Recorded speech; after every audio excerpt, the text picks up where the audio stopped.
event, and it was probably because of their own sins.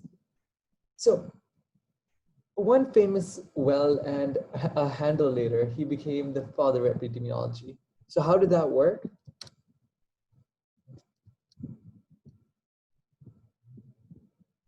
So what cholera is what you cholera is what you get when you do a really bad job of separating shitty water with really good drinking water. So what he did was he took a map of the city and he started plotting down what the common threads were, who the people were, where they came from, what happened. So while he was doing this, he noticed a trend. It was completely by chance, like most breakthroughs in medicine are. So what he started doing when he was finding common threads, he noticed one really odd thing, and that was that they were clustered around one specific neighborhood. So he tried to focus on what the neighborhood was, what was unique about that neighborhood.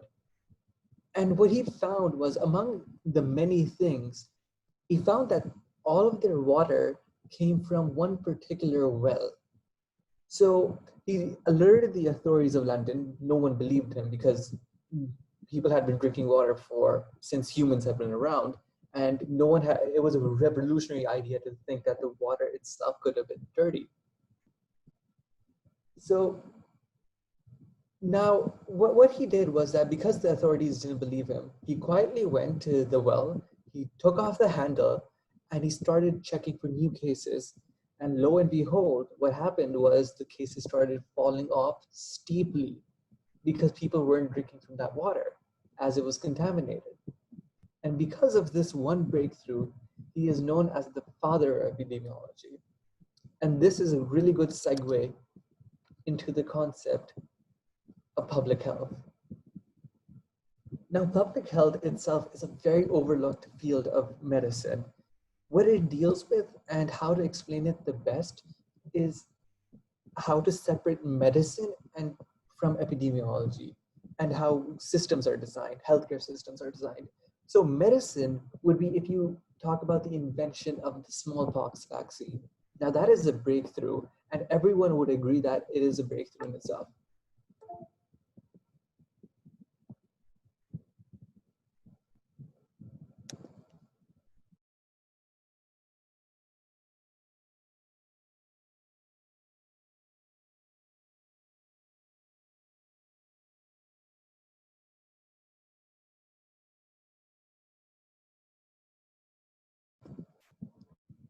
Can everyone still hear me? Is it still working? Sorry, there was a quick. Okay, perfect. There was a small error. Anyways, so what we could separate this is how we understand how vaccine is made. So we got a smallpox vaccine, and everyone rejoiced that we could save it. But making a vaccine and deploying it at the scale to eradicate a disease is a completely different ballgame. And that is completely in the court of epidemiology. And likewise, when we finally have a vaccine, if we have a vaccine for coronavirus, what we'll likely see at the end is that how are we going to get it to 7 billion people, 7 billion odd people who need it in around the world? And that will be on epidemiologists, because we won't be able to ramp up the scale as we need it, as fast as we need it. So we'll have to figure out how to deploy them in places where we can use it most efficiently.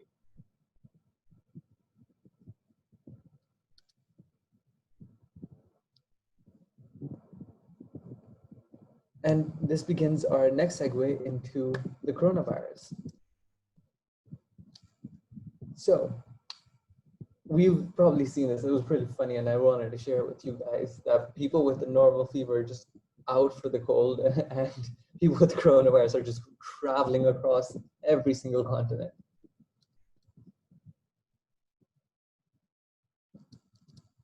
So how is it spread, and why is it spreading so fast that we can't control it? Because we had Ebola. Ebola was much, much more deadly than this. We had the flu pandemic of 2009, just 10 years ago before we had this. Why did this one get so out of hand so fast? And if you had to pick one thing of all of the many things that SARS-CoV-2 has, that it's a new virus, that people don't have immunity, that this was spread during the Lunar New Year, and this allowed people to cause a mass migration within China from Wuhan to rural areas, and from those rural areas on a ride to Iran, Italy, and then to the United States. But if you had to choose one thing, most people would agree that the reason this spread so much is because of its very high latency period. With Ebola, you'll have about 1 to 2 days to figure out that you will have Ebola. When you have the flu, within 48 to 72 hours, you will start seeing symptoms. You will know you have the flu. But with coronavirus, you can just go 2 weeks without even noticing anything. And though that entire time, you could be traveling, you could be going to work and not even know it. You'll be feeling just as you did the year before, but you'll be spreading it to everyone you know. This, coupled with its very vague symptoms and its predisposition to cause very mild cases that people don't notice it. And just to submit to you one evidence of this, they did a recent randomized study of how many people, if we tested in New York, were had antibodies which made them immune to coronavirus. And of them, they estimated about 1 in 5 New Yorkers in New York City had become immune to it. And people did not even know that they had it.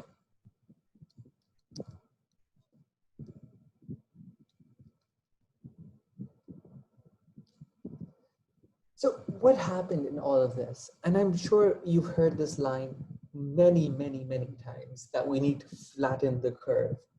Now, I'm sure some of you even know what that means. But to explain in a way that is pretty simple, is that when you have an initial peak, when you have a giant number of cases just going in, you will have a set capacity of people who manage your healthcare system.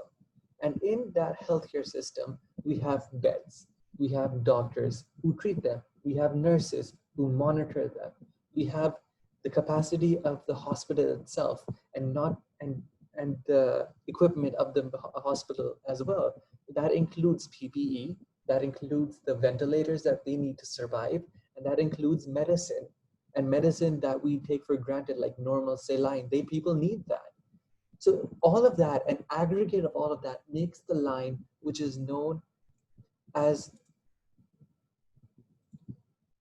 the level of the curve. And when we say we need to flatten the curve, we need to make sure that the curve stays below this line. Now, this line is not the same for every country on earth. The line for Pakistan will be much lower than the line for the US, because they have a higher stockpile of ventilators, they have a higher personnel who can man them, and they have a higher number of beds per capita. So when they say flatten the curve, they mean that we must have the cases spread out.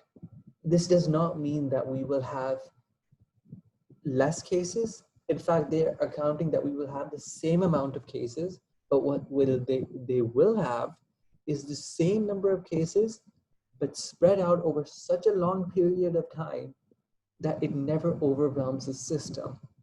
So what this means is, if you had 100 cases in 1 month and your capacity was 20, 80 people will be out of healthcare, and they will likely get a severe form of the disease, and more people will die from those 80. But if we spread out those 80 over the course of 5 to 6 months, as 20 got ill, we treated them, some died, some got discharged, and we let them go. Then we had another 20, we took care of them the best we could, discharged them, and then let them go. So what this does is we have the same number of cases, but we spread them out so long that they have access to adequate healthcare. Now, obviously, this is a game of time, and time is money after all. So we have to keep this within rational numbers. And another aspect to think of flattening the curve that we often overlook, but I really want you to understand as well, is if doctors without adequate personal protection get ill, that line becomes depressed by itself. Because if your doctor is ill, he will not be able to treat you. And when you have fewer doctors, you have a fewer line and which designates a smaller healthcare system. So using this, we could see the second chart, which shows the rise of the deaths per 100,000 of the population. Now, this line is horrifying, but it also shows that they were able to identify it. So what we realize from this graph itself is two things. The first thing is the virus is deadlier than we thought and less deadly than we thought. Because while yes, there were many more cases, more cases and deaths, we estimated that in Sweden, there were about 13% of people who got the virus died from it. But in the US, it's been fluctuating by 5 to 9%. But our initial estimates of the complete virology of it has always been 2%, 2 or less than 2%. And I'll show where that came from. But when they did the random antibody test and they saw 20% of New Yorkers were positive for the antibodies, but did not even know they had it. What that does is that dilutes the pool of people who got it. So while Sweden has a higher number of fatalities, it could even show that the people identified themselves, they admitted themselves, and they generally, if they got to an extreme level, they did die, but the overall pool had been so diluted that we could say that it wasn't as deadly as it could have been.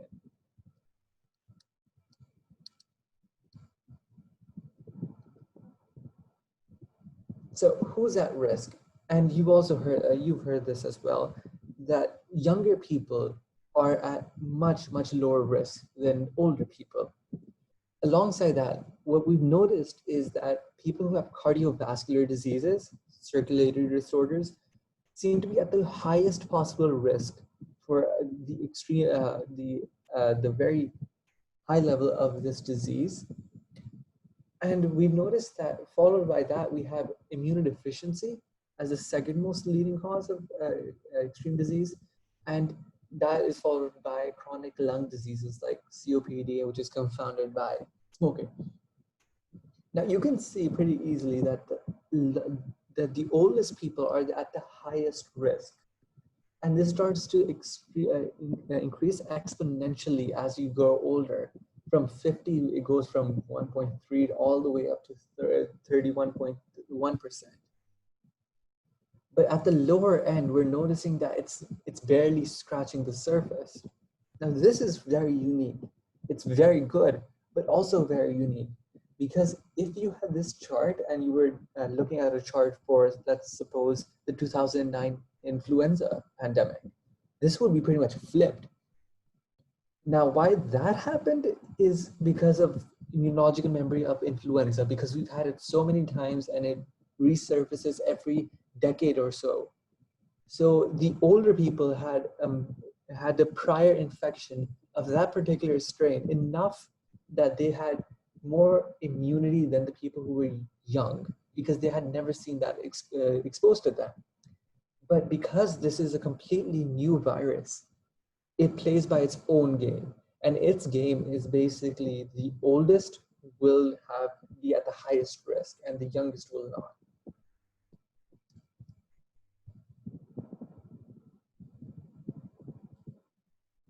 So now we have to talk about a very difficult conversation to have, which is what's the future? And you guys were mentioning this on our Monday's lecture as well.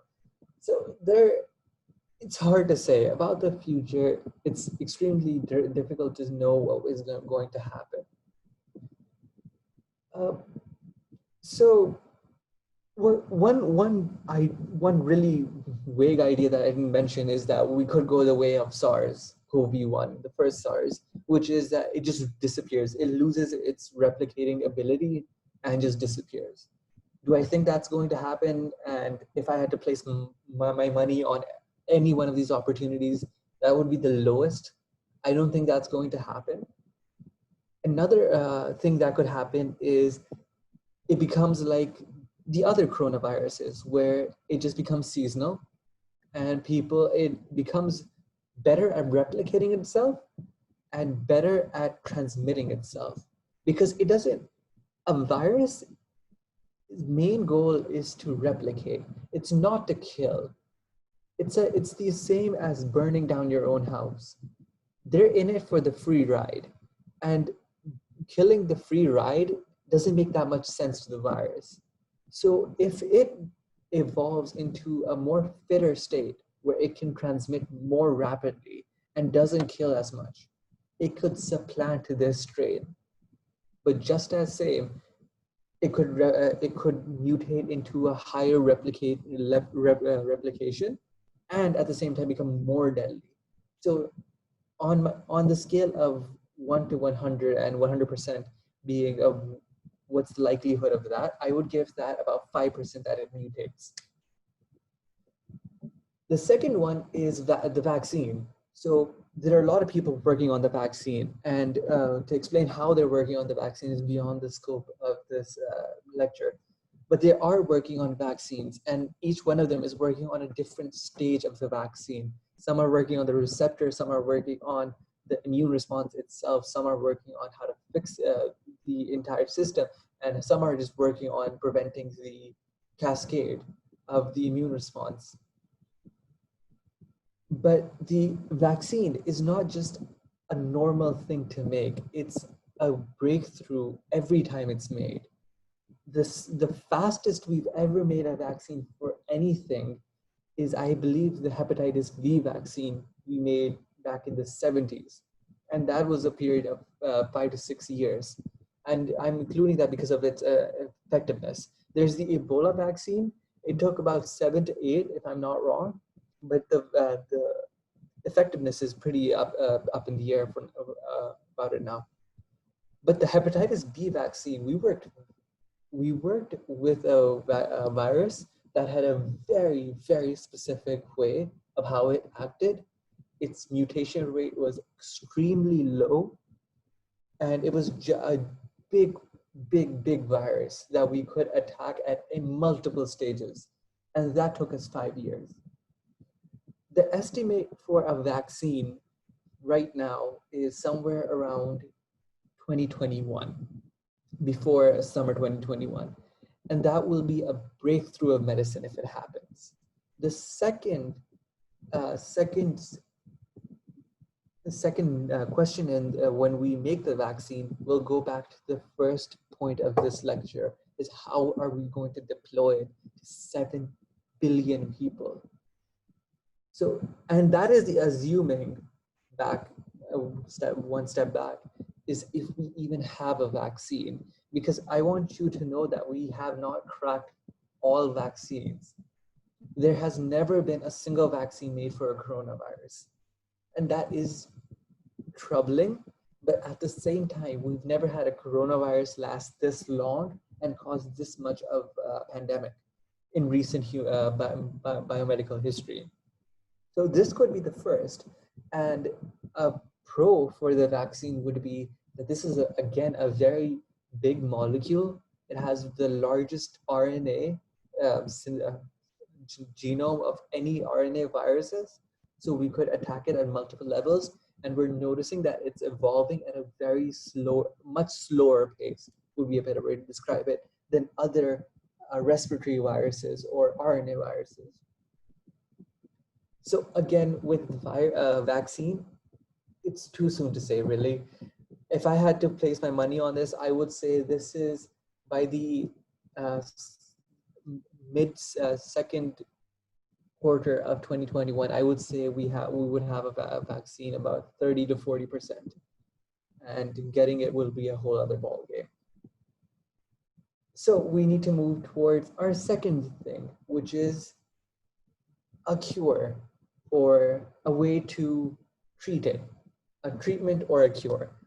And we do have a lot of them, And this is one thing that gives me a lot of hope because this is something we can do.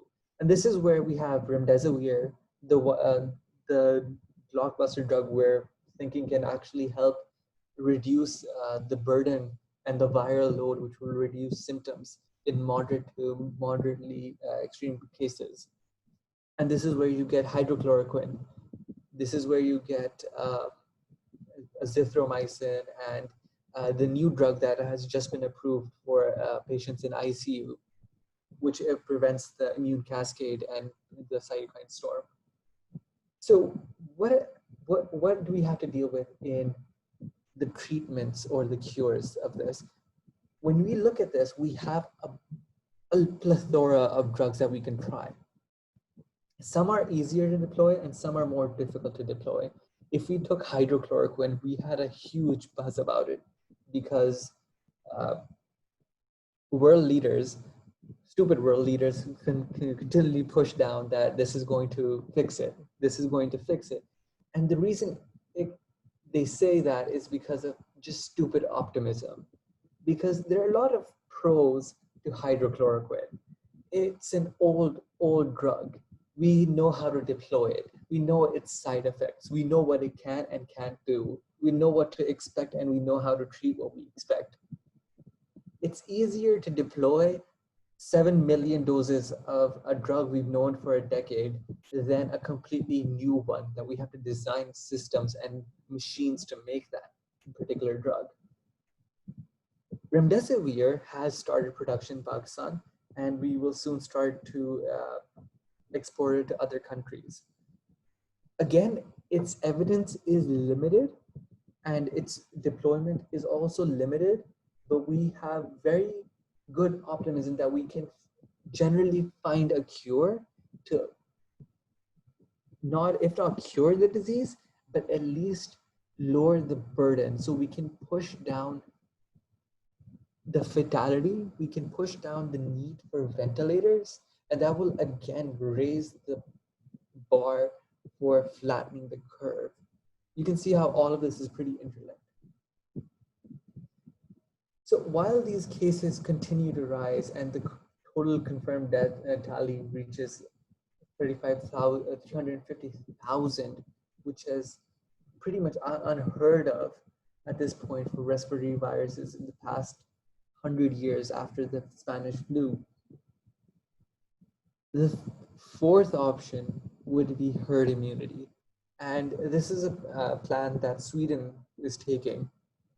And at this point, honestly, even Pakistan is taking. Pakistan is like, we can't control the population, so let's just gamble with herd immunity. Now, what herd immunity means is that the R naught number that you are familiar with from the virology lecture is a number of how many people are you likely to infect. And it's about 2 to 3 for COVID right now. And that's a pretty high number. It's enough to cause the exponential rise, as you can see here. But that is taking into account a lot of other factors as well. That one of them is that we've never had any exposure to COVID-19. And another one is likely that we have never had any exposure to any coronavirus from this family. So because of that, that depresses and artificially raises the R naught level. So what herd immunity means is that there will be a certain subset of people who will not be able to get it. But enough people will get it that when the 3 people who you're likely to infect if you have COVID-19 goes down to 1 because 2 of them are immune to it. So that one person spreads it to 2 people and 2 from 1. So the R naught becomes so low that it eventually dies out in society. And that's known as herd immunity. That it can't spread further because of the immunity possessed by people, whether from getting the disease or getting the vaccine. Now, this is pretty unproven. The herd immunity level estimated for this is somewhere around 70 to 80%, which is pretty bad. but not as bad as some, as you may think. Measles is somewhere in the mid 90s. So the issue there is that we need, without the vaccine, we'll need to infect about 70% of the population.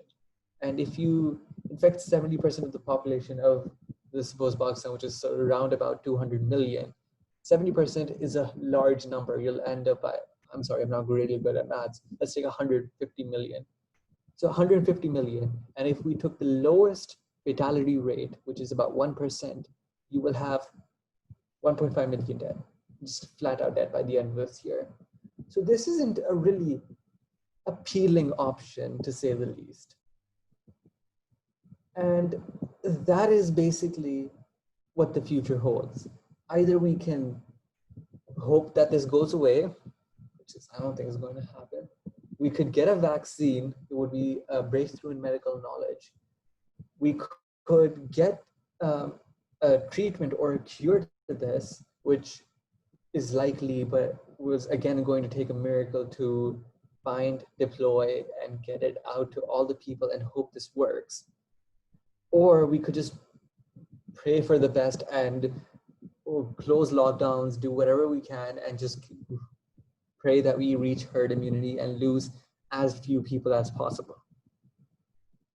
And none of them right now look as appealing options, but you never know how this is going to play out. We never knew that 8 months from now that we will all be sitting in lockdown and having online classes over a virus that no one has ever heard of. And it would be a rehash of MERS and SARS. So honestly, at this point, at the end of this lecture would be, who knows what the future holds. But all you can do at this point in time is take precautions and try to stay safe. So I believe we have enough time to take questions from you guys.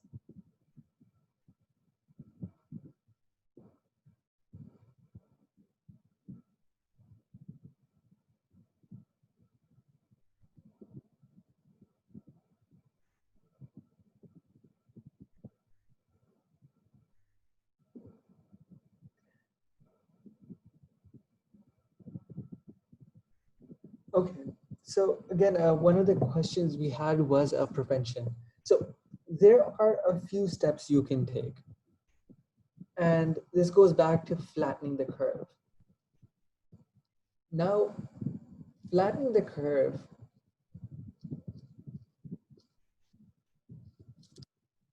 there are ways you can flatten the curve. The first one is socially distancing. If you are within 6 feet of someone, you are likely to infect someone else. So if that one person who is likely to get infected and is likely to infect 3 other people is not infected, you will not have someone who's spreading it. So we're basically, what we're doing with socially distancing is we're artificially creating a sort of vaccine. We're depressing the R naught level.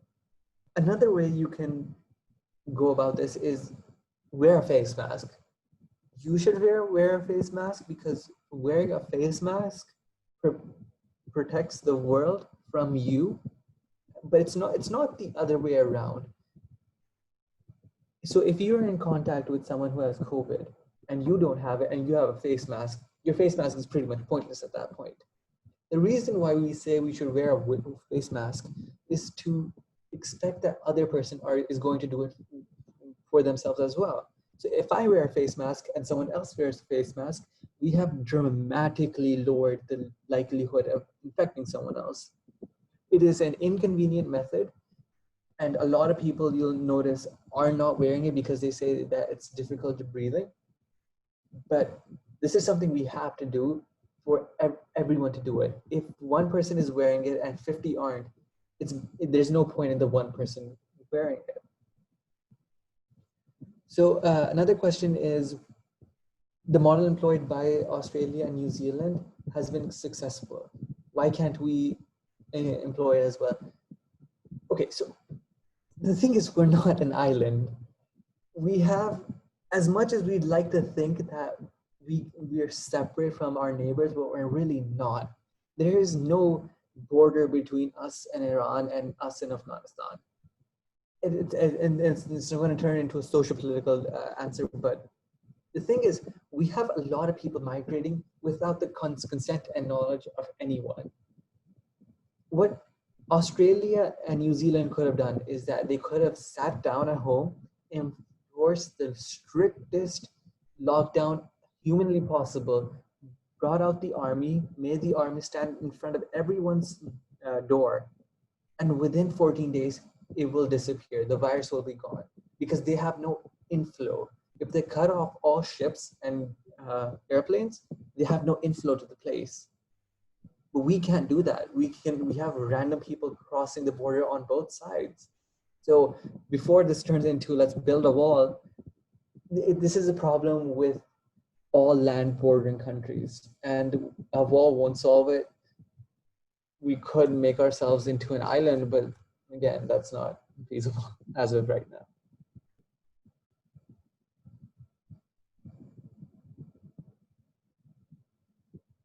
Okay, so how do you make people who think a mask is a useless piece of cloth? You have to mandate it. You have to shame them and you have to mandate it. The thing is, this doesn't work if they don't wear it. Everyone has to wear it for it to work because everyone needs to protect the world from themselves.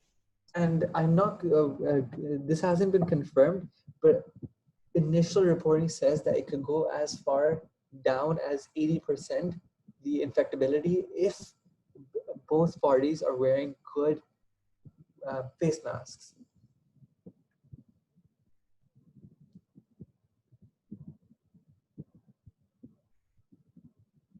So plasma therapy, yes. There's another one that people, someone mentioned is plasma therapy.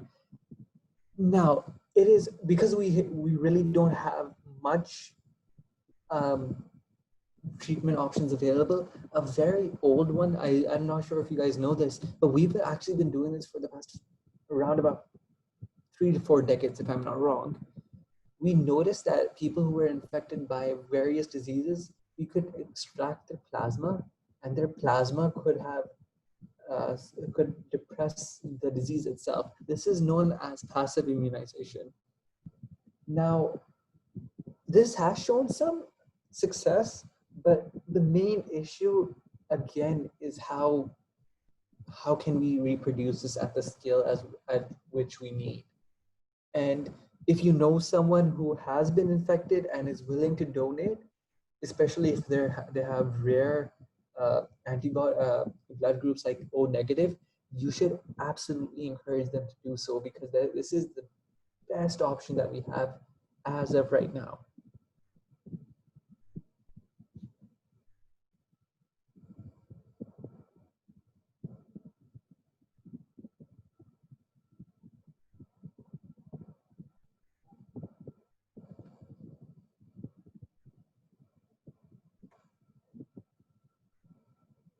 Okay, so is the virus mutating?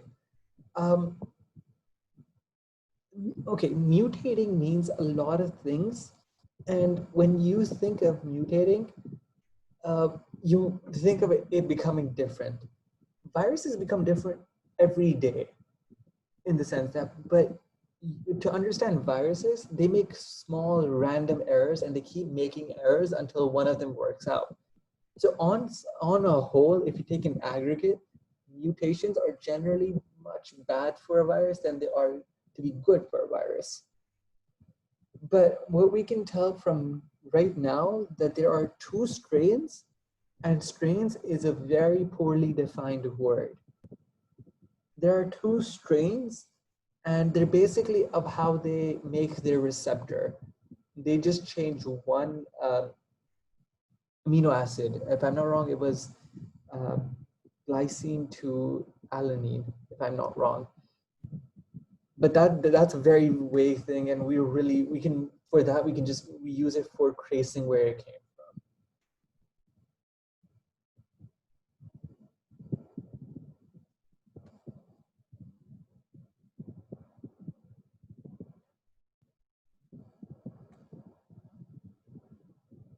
Is it going to spread more due to protest?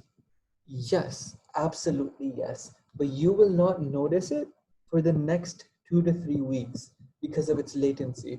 You'll notice one more thing, and again, we're going back to social politics. But you'll notice one thing, that people will use this as an opportunity to scapegoat the easing of lockdown and blame it on the protests. And you'll notice that in most countries, because of the lockdown easing, we're having a huge spike again. But and politicians will be more than happy to point it at the protest.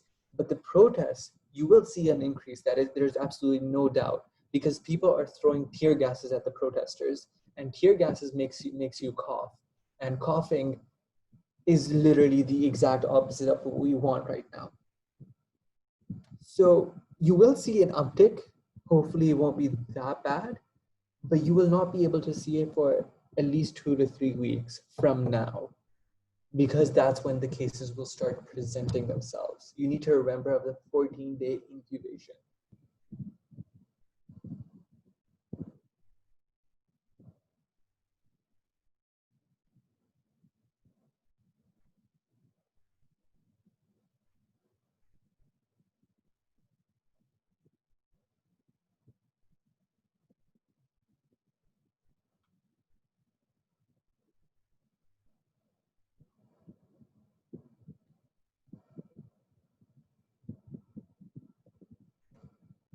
Okay, so will the cases in the US increase further? Absolutely, yes. I think that I completely agree with that.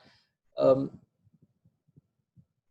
what does the coronavirus antibody count for? It basically, if done very well with a reputable study, it shows immunity to past infection. Why does the virus express differently in people? Because of the interaction of the virus with the host body and the host body's interaction with the virus. Again, one of the the main cause of death is the immune response, not the virus itself. But the immune response is so strong, and the immune response just completely depends on the host itself.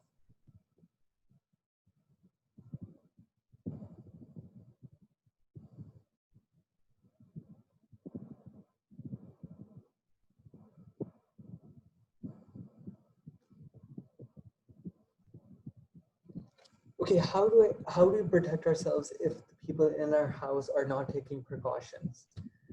That is a very tricky question, because you'll have to interact with them. Given our society, given the structure our society is built up as, we have a huge emphasis on social interaction between our family. If your family members are going outside for a significant part of the day, they're not washing their hands, they're clustering together, and God forbid it's a joint family system, you will end up in a situation that you will have to take precautions yourself. One way to do it is, first of all, at that point, if they're not wearing a mask would be more or less to make sure that you don't touch your face. But the main one will be washing your hands religiously. You will have to religiously wash your hands. You will try your best, absolutely try your best to avoid them at any circumstances, because of the latency. You can't really assume that they don't have it. Another one would be, it's really difficult, but not touching your face. We haven't really discussed this because it's a very difficult precautionary measure. But for the virus to enter your body, you need to touch your face. So touching your face would be a very simple way of doing it, but you need to wash your hands. Every time you remember, you pass by your kitchen, wash your hands. Every time you pass by your bathroom, wash your hands. Every time you're about to eat, wash your hands. 20 seconds, there's a whole method on it.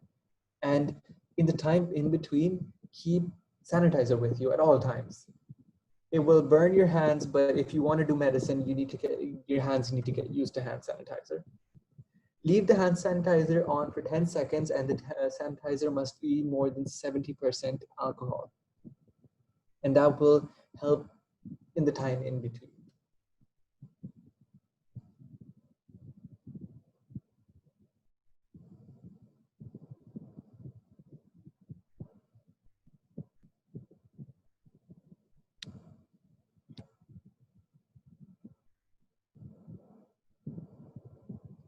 So why do some people stay asymptomatic? Actually, a lot of people stay asymptomatic. That's actually a very unique thing about this.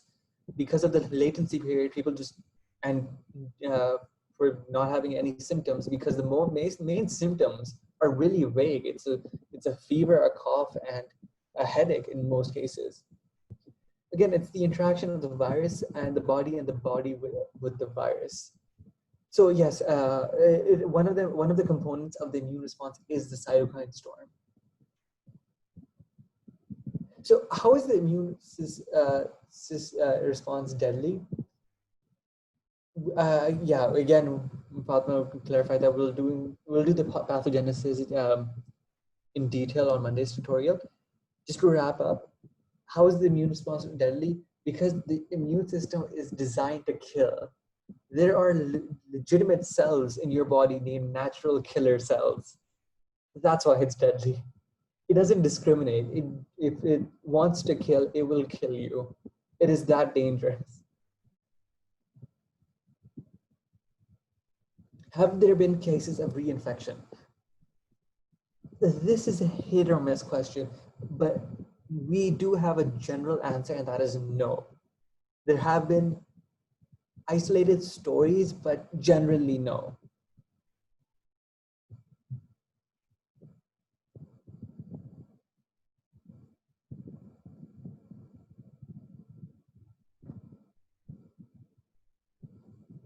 Okay, I think that we pretty much answered all the questions we could.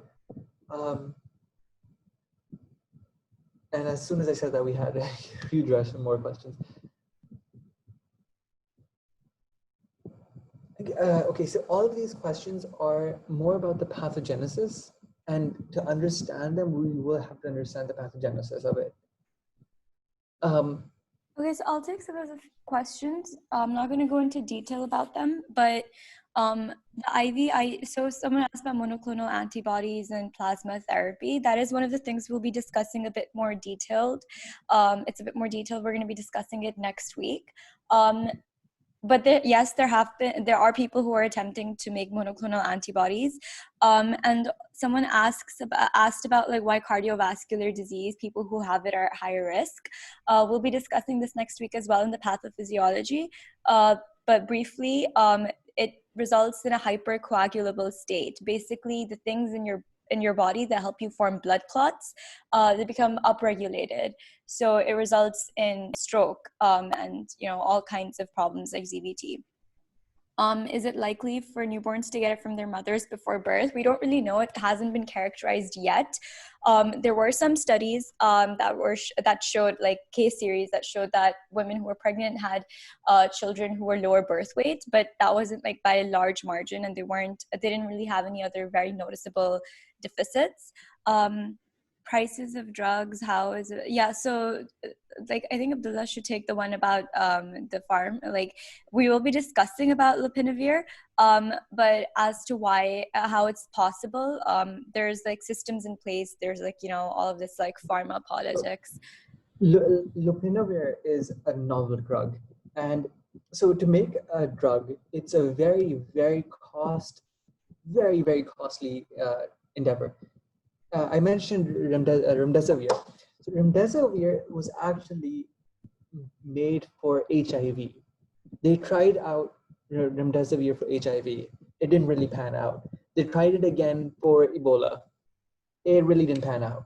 So for every remdesivir, we have about, I was reading an article about 20,000 drugs that don't make it.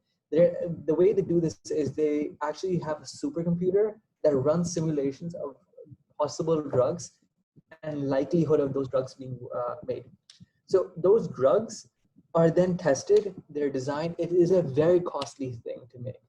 And the reason this works is that the reason why we have such high costs is because of the high cost to make them.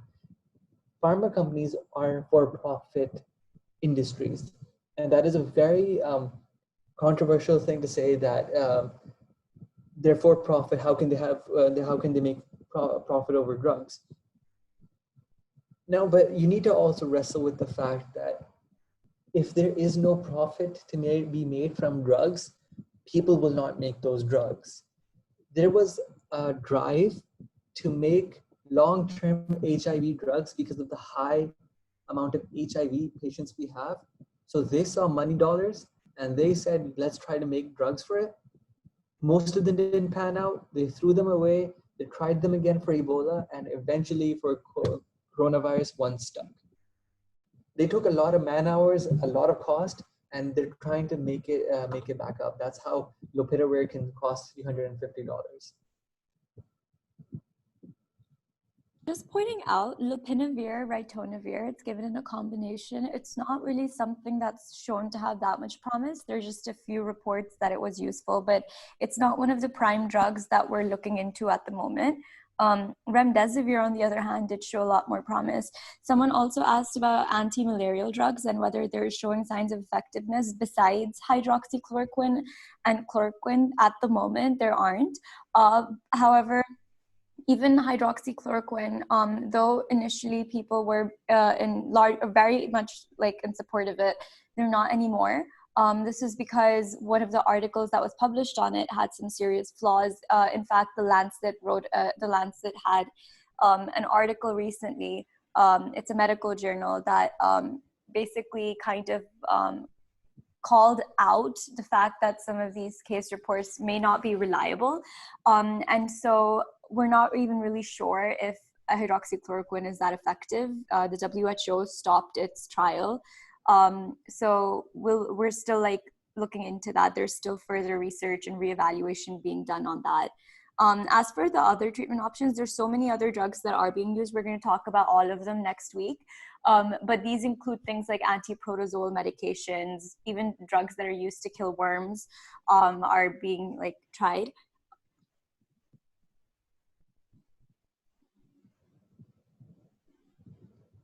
So one thing about anti-malarials, it's not particularly the anti-malarial part, it's the part of hydroxychloroquine. Hydroxychloroquine is not really classified as an anti-malarial. It's known as a disease-modifying drug. It's usually given in autoimmune disorders, not malaria. In malaria, you give chloroquine. Hydroxychloroquine is basically an addition of a hydroxyl group. Now, what hydroxychloroquine is given is in systemic lupus erythematosus, SLE. It's used in rheumatoid arthritis. And what it does is basically it modifies the immune response. You'll notice this, that it's the immune response that's really, really dangerous. So it's not the anti-malarial part you should focus on, because we have a lot of drugs for them, but then again, they're really not really good because the person doesn't have malaria.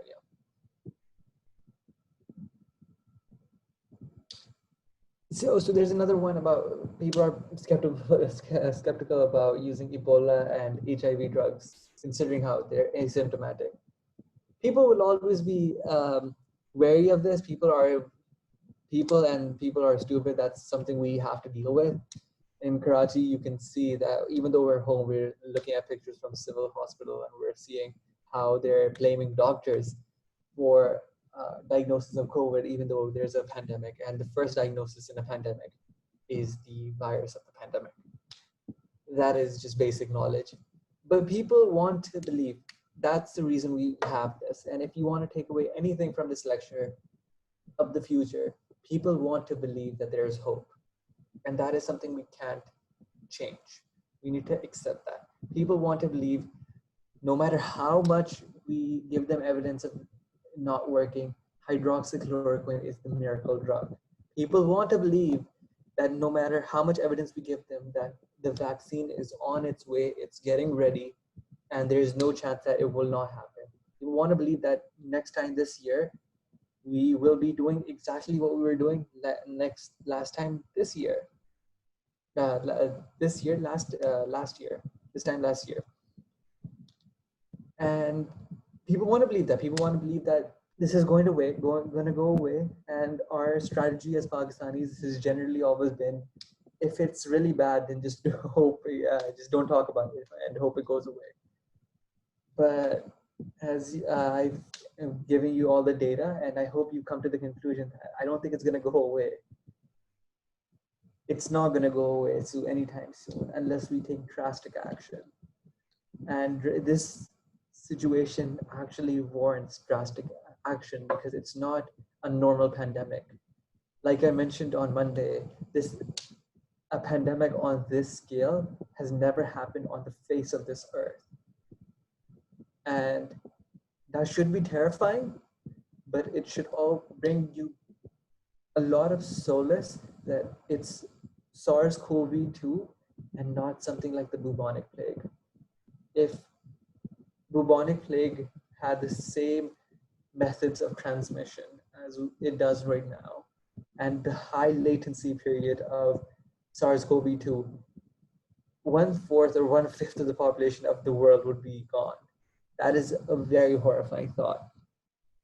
Can asymptomatic COVID be deadly? No, that's by definition incorrect because of asymptomatic means no symptoms.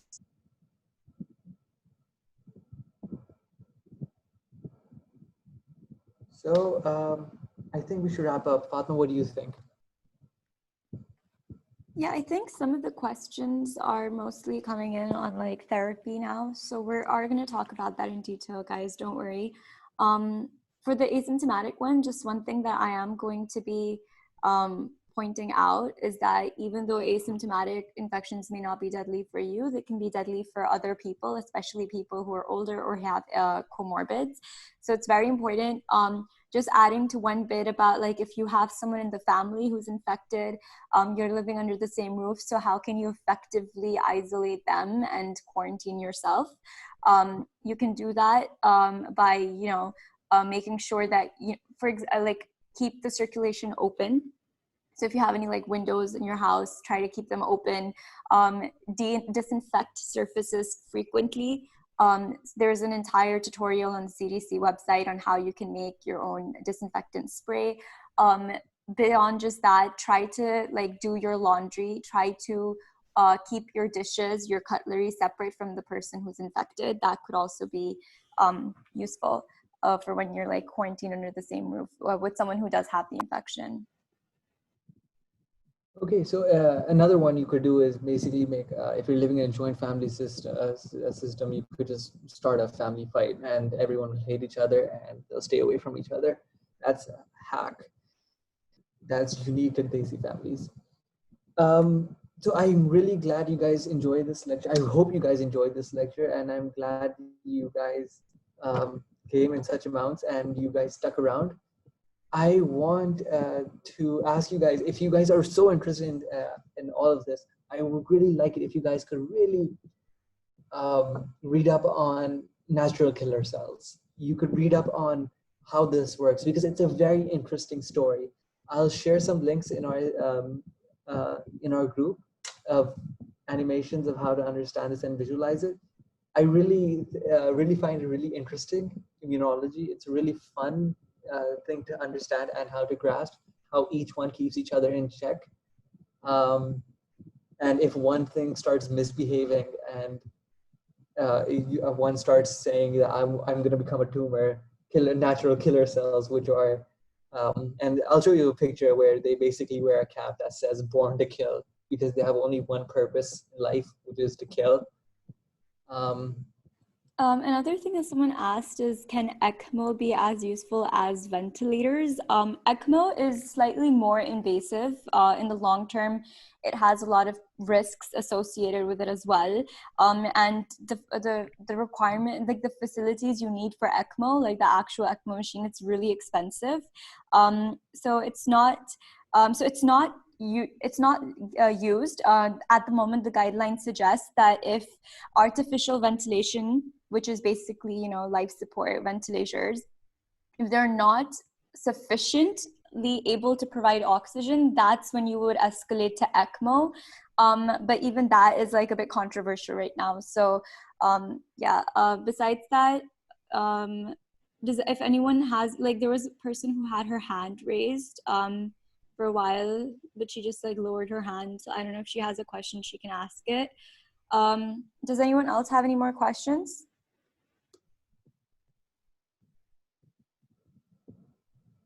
Okay, let's end it then. I'm glad you guys enjoyed, had fun, and thank you for engaging so much. I'm gonna send the links and I'm gonna send some funny pictures of the immune system as well. So we can have a good laugh about the pandemic and hope that it doesn't get worse, which it will. But my nihilistic side is coming out. So I just want, we should end it. Um, I've been informed these are memes, not funny pictures. I'm very old. I'm very old, my friend. One thing though, it's true. Like Abdullah did mention that it would be useful to read up on, cells of the human body. So I don't in the next lecture, we will be talking a lot about the immune system. So it would be helpful if you guys have a bit of an idea about lymphocytes, including natural killer cells and T helper cells and cytotoxic T cells. I'll send, there are like a lot of easy videos on YouTube, like that are 5-6 minutes long, that explain this at a very base level, and that's all you need. I'm not asking you to go into detail, but it'll be pretty helpful if you guys can read up on it, Torasa, because it'll make things a bit clearer when we talk about the next lecture. Besides, I'll send the names of the things I just mentioned in the course group as well. And I'm sending the link for the final, for the post test for this week. For this quiz particularly. So please do attempt it. We'll close it after 20 minutes. So I'll send it just now. Okay.